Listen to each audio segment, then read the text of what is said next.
ನಮಸ್ಕಾರ, BN ಟಿವಿಗೆ ಸ್ವಾಗತ. ವೀಕ್ಷಕರೇ, ಕರ್ನಾಟಕದಲ್ಲಿ ಹಲವಾರು ದೇವಸ್ಥಾನಗಳು ತನ್ನದೇ ಆದಂತಹ ಇತಿಹಾಸ ಮತ್ತು ಪ್ರಸಿದ್ಧಿಯನ್ನ ಹೊಂದಿವೆ. ಅದರಂತೆ ವೀರಭದ್ರೇಶ್ವರ ದೇವಸ್ಥಾನವು ತನ್ನದೇ ಆದಂತಹ ಇತಿಹಾಸ ಮತ್ತು ಪವಾಡವನ್ನ ಹೊಂದಿದೆ. ಹಾಗಾದ್ರೆ ಅದು ಏನು ಎನ್ನುವುದನ್ನ ನೋಡ್ತಾ ಹೋಗೋಣ ಬನ್ನಿ. ವೀಕ್ಷಕರೇ, ಹಿಂದೆ ರಾಮದುರ್ಗವನ್ನ ಆಳುತ್ತಿದ್ದ ಶಿಂದೆ ವಂಶಸ್ಥರ ಕುಲದೈವ ಗೊಡಚಿಯ ವೀರಭದ್ರೇಶ್ವರ ಸಂಸ್ಥಾನಿಕರ ಕಾಲದಿಂದಲೂ ಇಲ್ಲಿ ವೈಭವದ ಜಾತ್ರಾ ಮಹೋತ್ಸವ ನಡೆಯುತ್ತಿತ್ತು.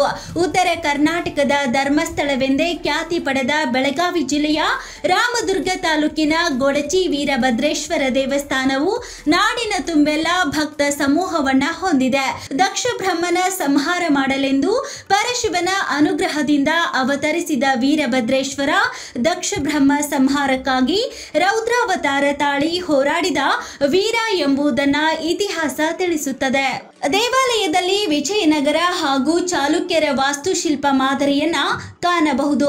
ದೇವಸ್ಥಾನದ ಹೆಬ್ಬಾಗಿಲು ಚಾಲುಕ್ಯರ ವಾಸ್ತುಶಿಲ್ಪವನ್ನ ಹಾಗೂ ಗರ್ಭಗುಡಿಯು ವಿಜಯನಗರ ಕಲೆಯ ಶೈಲಿಯನ್ನ ನೆನಪು ಮಾಡುತ್ತದೆ. ದೇವಾಲಯವು ಹಲವು ವಿಸ್ಮಯಗಳಿಗೆ ಸಾಕ್ಷಿಯಾಗಿದ್ದು ಭಕ್ತರು ಎಲ್ಲಾ ದಿನದಲ್ಲೂ ಆಗಮನ ಮಾಡುತ್ತಾರೆ.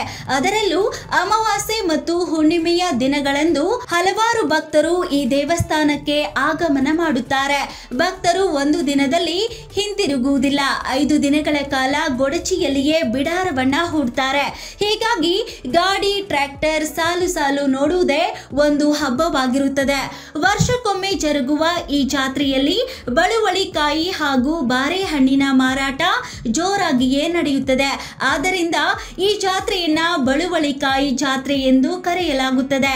ಬೆಳೆವಲ ಹಣ್ಣಿನೊಳಗೆ ಬೆಲ್ಲ ಸೇರಿಸಿ ಮತ್ತೆ ಸೊಗಟಿಗೆ ತುಂಬಿ ಒಂದು ದಿನ ಹಾಗೆಯೇ ಇಡಬೇಕು.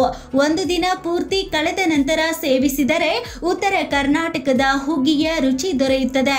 ಜಾತ್ರೆಗೆ ಬಂದ ಭಕ್ತರಿಗೆ ಮನರಂಜನೆಯನ್ನ ನೀಡಲು ಹಲವಾರು ಪ್ರಸಿದ್ಧ ನಾಟಕ ಕಂಪನಿಗಳು ಇಲ್ಲಿಯೇ ನೆಲೆಯೂರಿ ನಾಟಕ ಪ್ರದರ್ಶನವನ್ನ ನೀಡ್ತಾರೆ. ದಕ್ಷಿಣ ಕನ್ನಡದಲ್ಲಿ ಧರ್ಮಸ್ಥಳ ಇರುವುದು ನಿಮಗೆ ಗೊತ್ತೇ ಇದೆ. ಆದರೆ ಉತ್ತರ ಕರ್ನಾಟಕದಲ್ಲೂ ಧರ್ಮಸ್ಥಳವಿದೆ. ಶಿವ ಮತ್ತೊಂದು ಅವತಾರ ಇಲ್ಲಿದೆ ಎನ್ನುವ ನಂಬಿಕೆಯಿಂದ ಬೆಳಗಾವಿ ಜಿಲ್ಲೆಯ ರಾಮದುರ್ಗ ತಾಲೂಕಿನಲ್ಲಿ ಬರುವ ಗೊಡಚಿ ವೀರಭದ್ರೇಶ್ವರ ದೇವಸ್ಥಾನವನ್ನ ಧರ್ಮಸ್ಥಳ ಎಂದು ಕರೆಯಲಾಗುತ್ತದೆ. ಕೊಡಚಿ ಕಂಟೆಗಳು ಹೆಚ್ಚಾಗಿದ್ದರಿಂದ ಮುಂಚೆ ಇದನ್ನ ಕೊಡಚಿ ಎಂದು ಕರೆಯಲಾಗ್ತಾ ಇತ್ತು. ತದನಂತರ ರೂಢಿಯಲ್ಲಿ ಅದು ಗೊಡಚಿ ಎಂದು ಬದಲಾಗಿದೆ.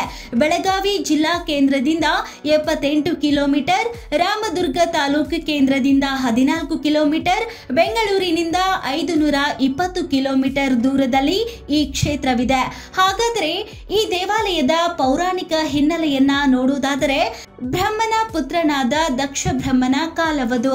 ದಕ್ಷನ ಪುತ್ರಿಯರಲ್ಲಿ ಸತಿಯನ್ನ ಶಿವನು, ರತಿಯನ್ನ ಮನ್ಮಥ ಮದುವೆಯಾಗುತ್ತಾರೆ. ಒಂದು ದಿನ ದಕ್ಷ ಲೋಕ ಕಲ್ಯಾಣಕ್ಕಾಗಿ ಒಂದು ಬೃಹತ್ ಯಜ್ಞವನ್ನ ಈಗಿನ ಪ್ರಯಾಗದಲ್ಲಿ ಆಯೋಜನೆ ಮಾಡ್ತಾನೆ. ಆಗ ವಿಷ್ಣು ಬ್ರಹ್ಮ ಎಲ್ಲರನ್ನೂ ಕರೆದಿರುತ್ತಾನೆ. ಆದರೆ ಉದ್ದೇಶಪೂರ್ವಕವಾಗಿ ಶಿವನನ್ನ ಕರೆದಿರುವುದಿಲ್ಲ. ಆಗ ಎಲ್ಲರನ್ನೂ ಕರೆದು ತನ್ನ ಗಂಡನಾದ ಶಿವನನ್ನ ಯಾಕೆ ಕರೆಯಲಿಲ್ಲವೆಂದು ತಂದೆಯನ್ನ ಕೇಳಲು ಸತಿ ಶಿವಗನ ಋಷಿಗಳೊಂದಿಗೆ ತೆರಳುತ್ತಾಳೆ. ಆಗ ದಕ್ಷನು ಸತಿಯ ಮುಂದೆ ಶಿವನನ್ನ ಹೀಯಾಳಿಸುತ್ತಾನೆ. ಎಲ್ಲರ ಮುಂದೆ ಸತಿಯನ್ನ ಅವಮಾನ ಮಾಡುತ್ತಾನೆ. ಈ ನೋವನ್ನ ತಾಳಲಾರದೆ ಸತಿ ನಿನಗೆ ನರಕ ಪ್ರಾಪ್ತಿಯಾಗಲಿ ಎಂದು ಹೇಳಿ ಶಾಪವನ್ನ ಬಿಟ್ಟು ಯಜ್ಞದ ಅಗ್ನಿಕುಂಡದಲ್ಲಿ ತನ್ನನ್ನ ಸಮರ್ಪಿಸಿಕೊಳ್ಳುತ್ತಾಳೆ. ಈ ಎಲ್ಲ ಘಟನೆ ಹಾಗೂ ತನ್ನ ಸತಿ ಅಗ್ನಿಯಲ್ಲಿ ಸಮರ್ಪಿಸಿಕೊಂಡಿದ್ದನ್ನ ತಿಳಿದ ಶಿವನು ಕ್ರೋಧದಲ್ಲಿ ತನ್ನ ಜಡಿಯನ್ನ ಬಿಚ್ಚಿ 2 ಪರ್ವಗಳಿಗೆ ಹೊಡೆಯುತ್ತಾನೆ. ಪರ್ವಗಳು ಇಬ್ಬಾಗವಾಗಿ ಒಂದು ಕಡೆ ವೀರಭದ್ರ, ಇನ್ನೊಂದು ಕಡೆ ಭದ್ರಕಾಳಿ ಪ್ರತ್ಯಕ್ಷರಾಗುತ್ತಾರೆ. ವೀರಭದ್ರ ಮತ್ತು ಭೂತಗಣಗಳು ದಕ್ಷನ ಜಾಗಕ್ಕೆ ಹೋಗಿ ಯಜ್ಞ ಶಾಲೆಯನ್ನ ನಾಶ ಮಾಡಿ ದಕ್ಷನ ತಲೆಯನ್ನ ಕಡಿದು ಹಾಕುತ್ತಾನೆ. ಆವೇಶದಲ್ಲಿದ್ದ ವೀರಭದ್ರ ಯಜ್ಞಕುಂಡದಲ್ಲಿ ಬೀಳುವ ಪರಿಸ್ಥಿತಿ ನಿರ್ಮಾಣವಾಗಿರುತ್ತದೆ. ಆಗ ವೀರಭದ್ರನ ನಡುಪಟ್ಟಿಯನ್ನ ಹಿಡಿದು ಎಳೆದು ರೌದ್ರಾವತಾರದಲ್ಲಿ ಮೈಮೆರೆತಿದ್ದವನಿಗೆ ಮುಂದಾಗುವ ಅಪಾಯದಿಂದ ಪಾರು ಮಾಡುವ ಮೂಲಕ ಸಹೋದರಿಯ ಸ್ಥಾನ ತುಂಬುತ್ತಾಳೆ ರೇಣುಕಾದೇವಿ. ಈ ಕಾರಣಕ್ಕೆ ಸವದತ್ತಿಯ ಯಲ್ಲಮ್ಮ ರೇಣುಕಾ ದೇವಿಯನ್ನ ವೀರಭದ್ರನ ಸಹೋದರಿ ಎನ್ನುವುದು ಪ್ರತೀತಿ. ಸವದತ್ತಿಯಲ್ಲಿ ಪ್ರತಿ ವರ್ಷ ಮುತ್ತೈದೆ ಹುಣ್ಣಿಮೆ ಸಂದರ್ಭದಲ್ಲಿ ವೀರಭದ್ರನು ಯಲ್ಲಮ್ಮನ ಜಾತ್ರೆಯ ಕಾಲಕ್ಕೆ ದೇವಿಗೆ ಸೀರೆ, ಹಸಿರು ಬಳೆ, ಇತರೆ ವಸ್ತುಗಳನ್ನ ಸಹೋದರತ್ವದ ಭಾಗವಾಗಿ ಕಾಣಿಕೆಯಾಗಿ ಇಂದಿಗೂ ಕೂಡ ಕೊಡಲಾಗುತ್ತದೆ. ಅದೇ ರೀತಿ ಗೊಡಚಿ ಜಾತ್ರೆಯ ಕಾಲಕ್ಕೆ ವೀರಭದ್ರ ದೇವರಿಗೆ ಶಲ್ಯ, ನಂದಿಕೋಲು, ಪೂಜಾ ಸಾಮಗ್ರಿ ಮುಂತಾದವುಗಳನ್ನ ಸಹೋದರಿಯ ಕಾಣಿಕೆಯಾಗಿ ಕಳುಹಿಸಿಕೊಡುವ ಸಂಪ್ರದಾಯ ಇಂದಿಗೂ ಇದೆ. ವೀಕ್ಷಕರೇ, ದೇವಾಲಯದಲ್ಲಿ ವಸತಿ ಸೌಕರ್ಯ, ಅನ್ನದಾಸೋಹ ವ್ಯವಸ್ಥೆ ಇದ್ದು ದೇವಾಲಯದ ಪೂರ್ವಕ್ಕೆ ದಿಗಂಬರೇಶ್ವರ ಮುನಿಯ ಗದ್ದುಗೆ ಇದೆ. ದಕ್ಷಿಣಕ್ಕೆ ವಿಭೂತಿ ಮಠ ಗವಿಯೂ ಇದೆ.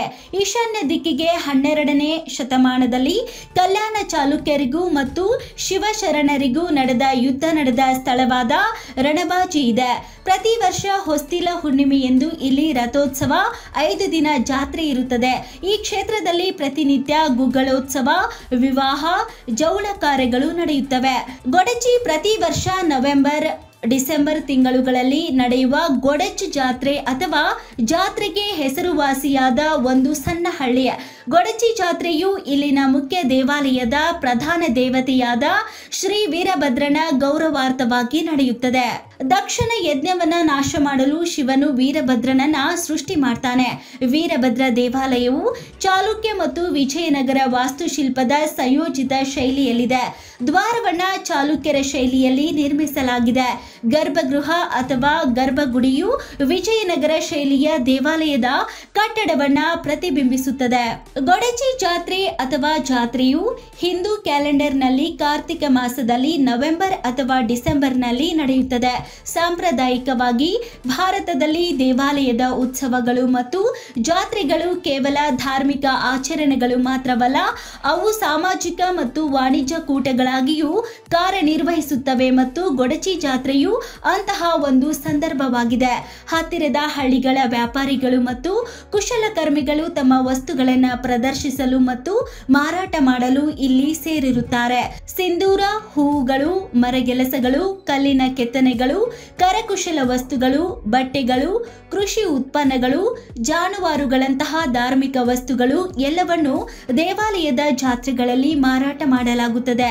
ವೀರಭದ್ರ ದೇವಸ್ಥಾನ ಮತ್ತು ಜಾತ್ರೆಯು ಕರ್ನಾಟಕದಾದ್ಯಂತ ಮತ್ತು ನೆರೆಯ ಮಹಾರಾಷ್ಟ್ರ ರಾಜ್ಯದ ಭಕ್ತರನ್ನ ಆಕರ್ಷಣೆ ಮಾಡುತ್ತದೆ. ವೀರಭದ್ರನು ಶಿವನ ಇನ್ನೊಂದು ರೂಪವೆಂದು ನಂಬಲಾಗಿದೆ ಮತ್ತು ಒಬ್ಬ ಶಿವನ ಪರಿಚಾರಕನು ಹೌದು. ಅಮಾವಾಸ್ಯೆ ಮತ್ತು ಪೂರ್ಣಿಮಾ ದಿನಗಳು ಇಲ್ಲಿ ನಿರ್ದಿಷ್ಟ ಪ್ರಾಮುಖ್ಯತೆಯನ್ನ ಹೊಂದಿವೆ ಮತ್ತು ಆ ದಿನಗಳಲ್ಲಿ ಹೆಚ್ಚಿನ ಜನರು ದೇವಾಲಯಕ್ಕೆ ಭೇಟಿಯನ್ನ ನೀಡ್ತಾರೆ. ಮತ್ತಷ್ಟು ಸುದ್ದಿಗಳಿಗಾಗಿ ನೋಡ್ತಾ ಇರಿ BN TV. ಲೈಕ್ ಮಾಡಿ, ಶೇರ್ ಮಾಡಿ, ಸಬ್ಸ್ಕ್ರೈಬ್ ಮಾಡಿ. ಇದು ನಿಮ್ಮ ಧ್ವನಿ.